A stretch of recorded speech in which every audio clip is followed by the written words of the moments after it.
ओम श्री गणेशाय नमः। शुरू करते हैं बृहस्पति देव की कथा। बहुत समय पहले की बात है। भारत में एक राजा राज्य करता था। वह अति प्रतापी और दानी था। वह प्रतिदिन मंदिर में भगवत दर्शन करने को जाता था।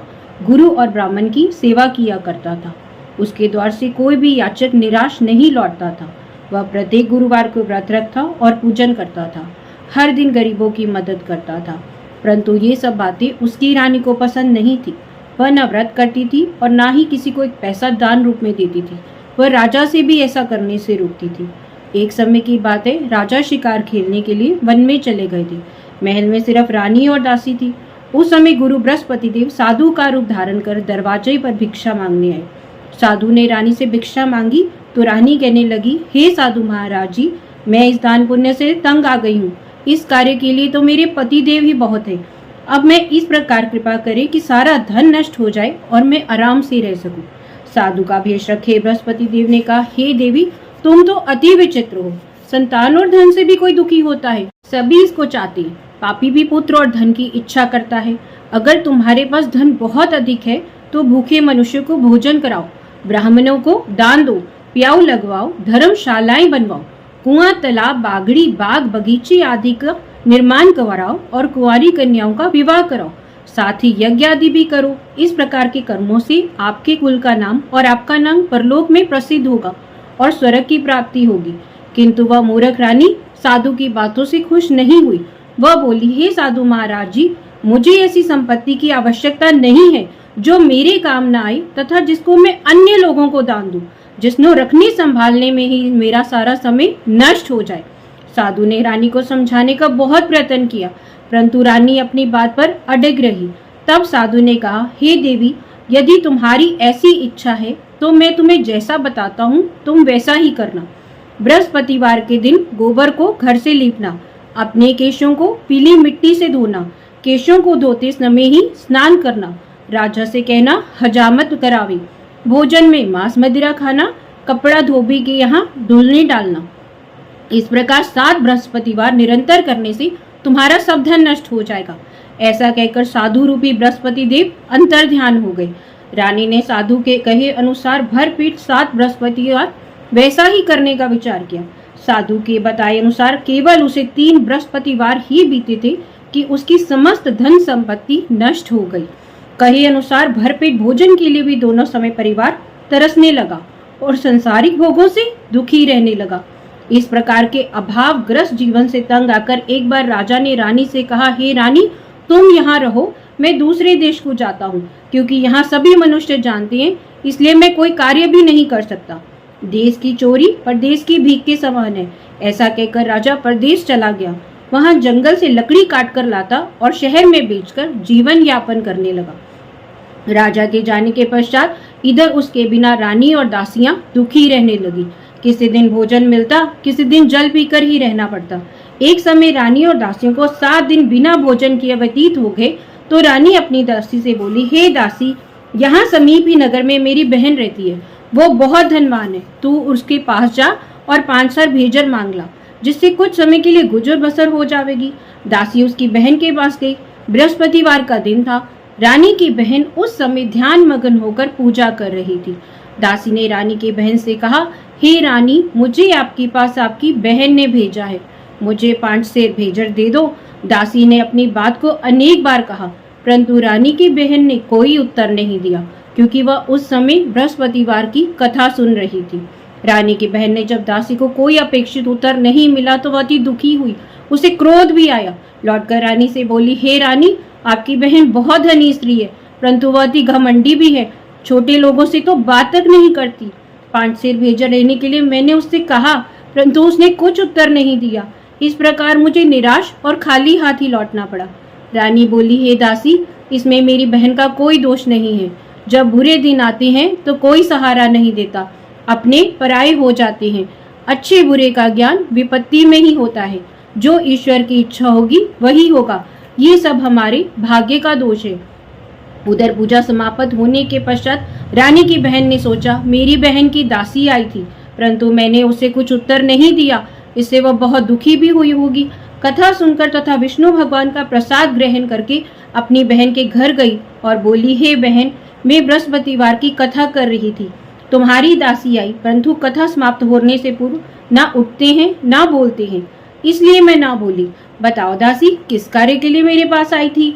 रानी बोली, बहन, हमारे घर अनाज नहीं था, राजा परदेश गए हुए हैं, तुमसे कोई बात छिपी नहीं है, इस कारण मैंने दासी को तुम्हारे पास 5 सेर भेजर लेने के लिए भेजा था। इस पर रानी कहे बहन बोली, हे बहन, बृहस्पति भगवान सबको मनवांछित फल देते हैं, देखो शायद तुम्हारे घर के किसी कोने में अनाज रखा हो। ये सुनकर रानी की बहन की बातों में विस्मय दासी घर के अंदर गई तो उसे घड़ा भेजर का भरा हुआ मिला। उसे बड़ा आश्चर्य हुआ। उसके अनुसार घर का एक एक बर्तन अंत तक खाली था। उसने बाहर आकर रानी को सारा वृतांत सुनाया। दासी अपनी रानी से कहने लगी, हे रानी, वैसे जब हमें अन्न नहीं मिलता तो वह भी व्रत के समान ही है। अगर इनसे व्रत विधि पूछ ली जाए तो बृहस्पतिवार का व्रत हम भी किया करेंगे। और फिर दासी के कहने पर रानी ने अपनी बहन से बृहस्पतिवार के व्रत, पूजन विधि, नियमों के बारे में पूछा। उन्होंने बताया, जो बृहस्पतिवार को व्रत में चने की दाल और मुनक्का से विष्णु भगवान की केले की जड़ में पूजन कर दीपक जलाता है, पीला भोजन करता है, पीले वस्त्र धारण करता है, प्रेम पूर्वक भगवान बृहस्पति देव की कथा सुनता है। इस प्रकार करने से गुरु भगवान और भक्त प्रसन्न होते हैं, अन्न पुत्र धन देते हैं, मनोवांछित मनोकामना पूर्ण करते हैं। व्रत एवं पूजन की विधि बताकर रानी की बहन अपने घर को लौट आई। तत्पश्चात रानी और दासी दोनों ने निश्चय किया कि बृहस्पति देव के भगवान का व्रत और पूजन जरूर करेंगी। 7 दिन पश्चात जब बृहस्पतिवार का दिन आया तो दोनों ने व्रत रखा। गुड़साल में जाकर चना और गुड़ बीन लाई और दाल बनाकर केले की जड़ में भगवान विष्णु का पूजन किया। भोजन पीला कहाँ से आए, ये सोचकर दोनों बहुत दुखी हुई, परंतु उन्होंने व्रत किया, इसलिए बृहस्पति देव भगवान उनसे प्रसन्न थे। एक साधारण व्यक्ति के रूप में 2 थालों में सुंदर पीला भोजन लेकर आए और दासी को देकर बोले, हे दासी, ये भोजन तुम्हारी और रानी के लिए है, तुम दोनों इसे ग्रहण करना। दासी भोजन पाकर अति प्रसन्न हुई और रानी से बोली, हे रानी, भोजन कर लो। रानी को भोजन के विषय में कुछ नहीं पता था, इसलिए वह दासी से बोली, जा तू ही भोजन कर, तू हमारी व्यर्थ में हंसी उड़ाती है। दासी बोली, हे रानी, वह व्यक्ति इसलिए भोजन दे गया है। रानी बोली, वो भोजन तेरे लिए दे गया है, तू ही भोजन कर। तब दासी ने कहा, हे रानी, वह व्यक्ति हम दोनों के लिए भोजन देकर गया है, अतः आप और मैं दोनों साथ साथ भोजन करेंगे। दोनों ने गुरु भगवान को धन्यवाद एवं नमस्कार कर भोजन प्रारंभ किया। उसके बाद दोनों प्रत्येक बृहस्पतिवार को गुरु भगवान का व्रत और पूजन करने लगी। बृहस्पति भगवान की कृपा से दोनों के भोजन और धन की कमी दूर हो गई, परंतु रानी फिर उसी प्रकार आलस्य करने लगी। तब दासी ने कहा, हे रानी, आप पहले इसी प्रकार आलस्य करती थी, आपको धन संभालने और दान देने में कष्ट होता था, इस कारण सभी धन नष्ट हो गया और हमारी ऐसी दुर्दशा हो गई। अब बड़े कष्टों के बाद हमने ये धन पाया है, इसलिए आपको आलस्य नहीं करना चाहिए, आपको दान पुण्य करना चाहिए। भूखे मनुष्य को भोजन कराओ, ब्राह्मणों को दान दो, प्याऊ लगवाओ, कुआं तालाब बागड़ी आदि का निर्माण करवाओ, कुंवारी कन्याओं का विवाह कराओ, मंदिर पाठशाला बनवाकर दान दो, धन को शुभ कार्यों में खर्च करो, जिससे आपका कुल का सम्मान बढ़ेगा। आपको सर्व प्राप्त हो तो पितृ भी प्रसन्न हो जाएंगे। दासी की बात मानकर रानी ने इसी प्रकार के सत्कर्म करने प्रारंभ किए। इस प्रकार उसका काफी यश फैलने लगा। कुछ दिनों बाद एक दिन रानी ने दासी आपस में विचार करने लगी, ना जाने राजा किस दशा में होंगी, उनकी तो कोई खोज खबर भी नहीं है। रानी राजा की कोई खबर ना पाकर उदास रहने लगी। गुरु भगवान से उन्होंने प्रार्थना की। भगवान ने रात्रि में राजा के स्वप्न में दर्शन देके कहा, हे राजा, उठ, तेरी रानी तुझको याद करती है, अपने देश को लौट जा। राजा प्रातःकाल उठा, सोचने लगा, मैं किस प्रकार खाली हाथ जाऊंगा, मेरे पास कुछ भी नहीं है। स्त्री जाति तो खाने और पहनने की संगनी होती है। पर प्रभु की आज्ञा को मानकर अपने नगर को चलने को तैयार हुआ। परदेश में राजा बहुत दुखी रहने लगा था। प्रतिदिन जंगल में लकड़ी बिनकर लाता और शहर में बेचकर अपने दुखी जीवन को बड़ी कठिनता से व्यतीत करता था। एक दिन राजा दुखी होकर अपने पुराने याद दिन करके रोने लगा। जंगल में बृहस्पति देव एक साधु का रूप धरकर आए और राजा से बोले, हे लक्कड़हारी, इस बियाबन जंगल में किस चिंता में बैठी हो, मुझको बतलाओ। ये सुनकर राजा की आंखों में आंसू भर आए और साधु को प्रणाम करके बोला, हे प्रभु, आप सबको जानने वाले हैं। इतना कहकर राजा ने साधु को अपनी समस्त व्यथा सुना दी। तब साधु रूप में गुरु भगवान बोले, हे राजन, तुम्हारी पत्नी ने बृहस्पतिवार के दिन बृहस्पति देव का अपमान किया था, इस कारण तुम्हारी ये दुर्दशा हुई है। अब तुम किसी बात की चिंता मत करो, भगवान तुम्हें पहले से अधिक धन प्रदान करेंगे। देखो, तुम्हारी पत्नी ने बृहस्पतिवार का व्रत प्रारंभ कर दिया है, अब तुम भी बृहस्पतिवार को व्रत करके चने की दाल गुड़ को जल के लोटे में डालकर केले का पूजन करो, फिर कथा कहो या सुनो, भगवान तुम्हारी सभी इच्छाएं पूरी करेंगे। साधु के वचन सुनकर राजा बोला, हे प्रभु, मुझे लकड़ी बेचने के पश्चात इतना पैसा नहीं बचता कि मैं भोजन के उपरांत कुछ बचा सकूं। मैंने रात्रि को अपनी रानी को व्याकुल और व्यथित देखा है। मेरे पास कोई साधन भी नहीं है जिसका उसका समाचार जान सकूं। इसके अतिरिक्त मैं बृहस्पति की कहानी भी नहीं जानता हूँ, जिसे यह कह सुनकर मैं व्रत धारण करके भगवान बृहस्पति देव का पूजन कर सकूं। साधु ने कहा, हे राजा, तुम किसी बात की चिंता मत करो। बृहस्पतिवार के दिन तुम नित्य भांति लकड़ियां लेकर शहर में जाओ। तुम्हें रोज से दुगना धन प्राप्त होगा, जिससे तुम भली भांति भोजन भी कर लोगे और चने का प्रसाद खरीद के बृहस्पति देव की पूजा भी कर सकती हो। बृहस्पति देव की कहानी इस प्रकार है। प्राचीन समय में एक बहुत निर्धन ब्राह्मण था। उसकी कोई संतान नहीं थी। ब्राह्मण नित्यपति पूजा पाठ करता। ब्राह्मण स्वभाव से दयालु और धार्मिक विचारों वाला था। उसकी पत्नी बहुत मलिनता के साथ रहती थी।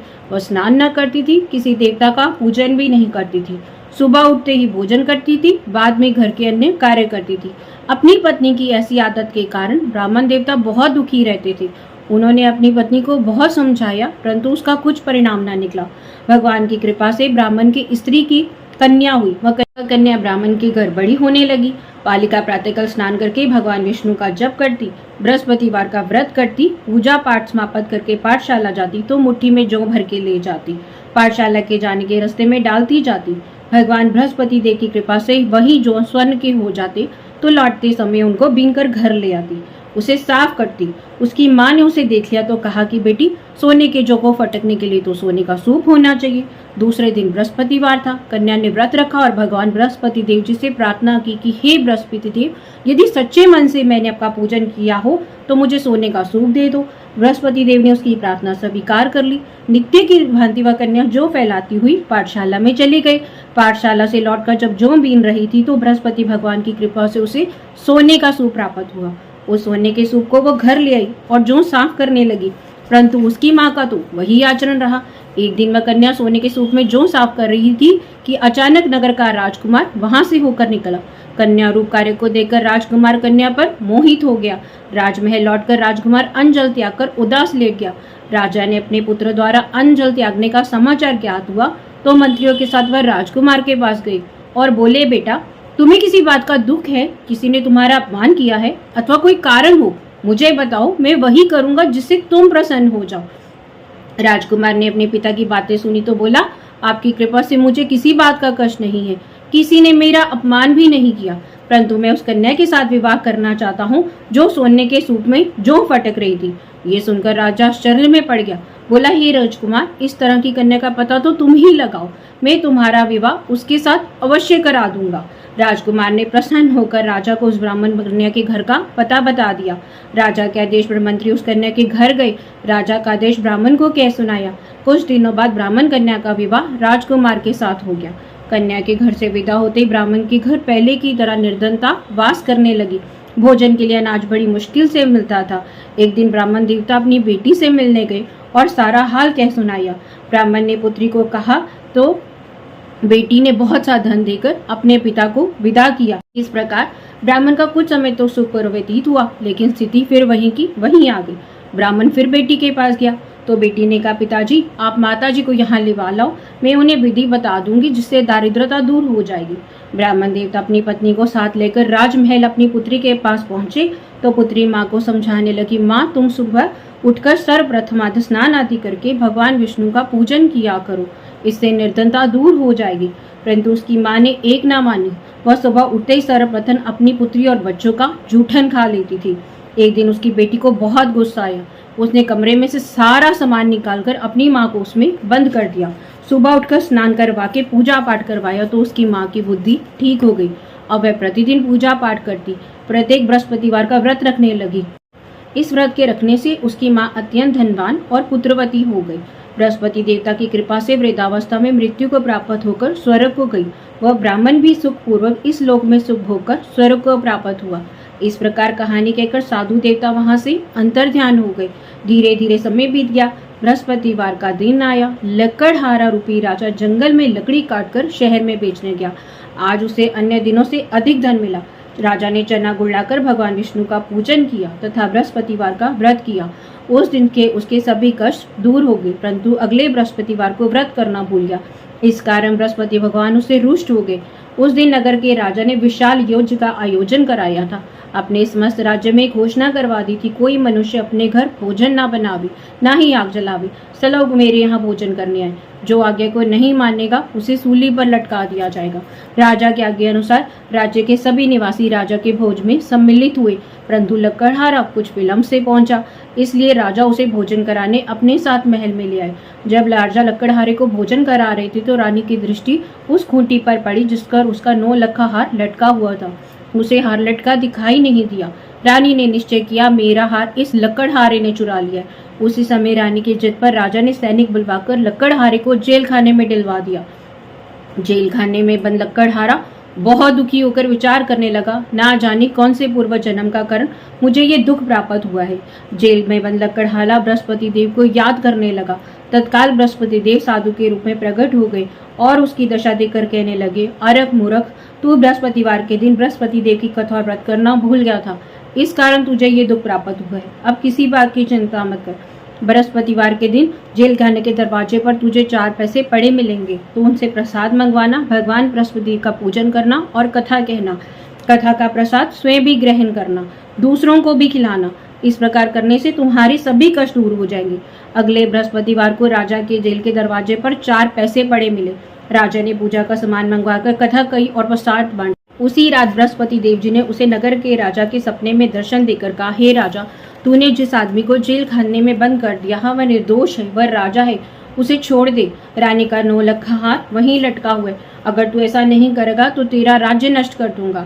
राजा सुबह उठा, खूंटी पर हार टंगा देकर लकड़हारे को बुलवाकर उससे क्षमा याचना की और राजा के योग्य सुंदर वस्त्राभूषण देकर उसे विदा किया। बृहस्पति देव के आज्ञा अनुसार राजा अपने नगर को चल दिया। जब नगर के निकट पहुंचा तो आश्चर्य हुआ, वहां पहले से अधिक तालाब, बाग, कुएं, मंदिर, धर्मशाला आदि बन गए थे। राजा को बहुत आश्चर्य हुआ, परंतु क्रोध भी आया। जब रानी ने खबर सुनी कि राजा आ रहे हैं तो उसने दासी कहा, हे दासी, तू जाके दरवाजे पर खड़ी हो जा। राजा हमें कितनी दीन अवस्था में छोड़ गए थे, वह हमारी ऐसी हालत देखकर लौट ना जाए। जब राजा आए तो दासी उन्हें अपने साथ महल में लेवा लाई। राजा ने क्रोध करके अपनी तलवार निकाली और रानी से पूछा, बताओ तुम्हें ये धन किस प्रकार प्राप्त हुआ। तब रानी ने बताया, हमें ये धन बृहस्पति देव के व्रत के प्रभाव से प्राप्त हुए। अब राजा ने निश्चय किया, 7 दिन बाद तो सभी बृहस्पति देव का पूजन करते हैं, परंतु मैं दिन में 3 बार कथा कहा करूंगा, हर समय नित्य व्रत किया करूंगा। अब राजा के दुपट्टे में चने की दाल बंधी रहती और वह दिन में 3 बार कहानी कहता। एक दिन राजा ने सोचा, चलो अपनी बहन से मिलाता हूँ। ऐसा सोचकर राजा घोड़े पर सवार होकर अपनी बहन के घर चल दिया। मार्ग में उसने देखा कुछ आदमी मुर्दे को लिए जा रहे हैं। उन्हें रोककर कहने लगा, अरे भैया, मेरी बृहस्पति देव की कथा सुन लो। वो बोले, लो, हमारा तो आदमी मर गया है, इसको कथा की पड़ी है। कुछ आदमी बोले, अच्छा कहो, हम तुम्हारी कथा भी सुनेंगे। राजा ने दाल निकाली, कथा कहनी शुरू की। अभी कथा आधी ही हुई थी कि मुर्दा हिलने लगा और कथा समाप्त हुई तो राम राम कह के वो मुर्दा खड़ा हो गया। राजा आगे चला, चलते चलते शाम हो गई। आगे मार्ग में उसे किसान में खेत हल चलाता मिला। राजा उससे बोला, अरे भैया, मेरी बृहस्पति देव की कथा सुन लो। किसान बोला, जब तक तेरी कथा सुनूंगा तब तक 4 हरिया जोत लूंगा। जा भैया, अपनी कथा किसी और को सुनाना। राजा आगे चलने लगा। उसके हटते किसान बैल पछाड़ खाकर गिर गए। किसान के पेट में बहुत तेज दर्द होने लगा। उसी समय उसकी माँ रोटी लेकर आ रही थी। उसने बेटे से सारा हाल पूछा तो किसान ने सब कुछ कहा। किसान की माँ राजा से बोली, मैं तेरी कथा सुनूंगी तो अपनी कथा मेरे खेत में चलकर कहना। किसान के खेत में कथा कहते ही बैल खड़े हो गए और किसान के पेट का दर्द बंद हो गया। और फिर राजा अपनी बहन के घर पहुंचा। बहन ने भाई की खूब आवा भगत की। दूसरे दिन राजा जागा तो देखा सब लोग भोजन कर रहे हैं। राजा ने अपनी बहन से पूछा, कोई मनुष्य है जिसने भोजन ना किया हो, जो मेरी बृहस्पति देव की कथा सुन ले। बहन बोली, भैया, ये देश ऐसा ही है, यहाँ लोग पहले भोजन करते बाद में अन्य कार्य करते। अगर कोई पड़ोस में हो तो दिखाती हूँ। ऐसा कहकर बहन चली गई, परंतु उसे कोई व्यक्ति ना मिला जिसने भोजन ना किया हो। वही कुम्हार के घर गई जिसका लड़का बीमार था। उसे पता चला यहाँ 3 दिन से किसी ने भोजन नहीं किया। राजा की बहन ने अपने भाई की कथा सुनने को कुम्हार से आग्रह किया तो वह तैयार हो गया। राजा ने जाकर बृहस्पति देव की कथा कही, जिसको सुनकर कुम्हार का लड़का ठीक हो गया। अब तो राजा की प्रशंसा होने लगी। कुछ दिन बाद एक दिन राजा ने अपनी बहन से कहा, हे बहन, मैं अपने घर जाऊंगा, तुम भी तैयार हो जाओ। राजा की बहन ने अपनी सास से अपने भाई के साथ जाने की आज्ञा मांगी। सास बोली, चली जा, परंतु लड़कों को यहीं छोड़ जाना, क्योंकि तेरे भाई की यहाँ कोई संतान नहीं है। बहन बोली, भैया मैं तो चलूंगी, परंतु कोई बालक नहीं जाएगा। राजा बोला, जब कोई बालक ही नहीं जाएगा तो तुम चलकर क्या करोगी। बड़े दुखी मन से राजा अपने नगर को लौट आया और रानी को बोला, हम निर्वंशी हैं, हमारा मुंह देखने का किसी को धर्म नहीं है। वह उदास होकर बिना भोजन की शैया पर लेट गया। तब रानी बोली, हे प्रभु, भगवान बृहस्पति देव ने हमें सब कुछ दिया है, वो हमें संतान अवश्य देंगे। उसी रात बृहस्पति देव ने राजा के स्वप्न में दर्शन देके कहा, हे राजा, उठ, सारी सोच त्याग दे, तेरी रानी गर्भवती है। राजा को यह जानकर अति प्रसन्नता हुई। 9वें महीने में रानी के गर्भ से एक सुंदर रूपी रतन पैदा हुआ। राजा बोला, हे रानी, स्त्री बिना भोजन के रह सकती है, परंतु बिना बात कहे नहीं रह सकती। वो मेरी बहन जब आई तो तुम मुझसे कुछ मत कहना। रानी ने हाँ कर दी। जब राजा की बहन ने यह शुभ समाचार सुना तो अति प्रसन्न हुई और बधाई लेकर भाई के आई। तो रानी ने कहा, घोड़ा चढ़ी तो न आई, गधा चढ़ी आई।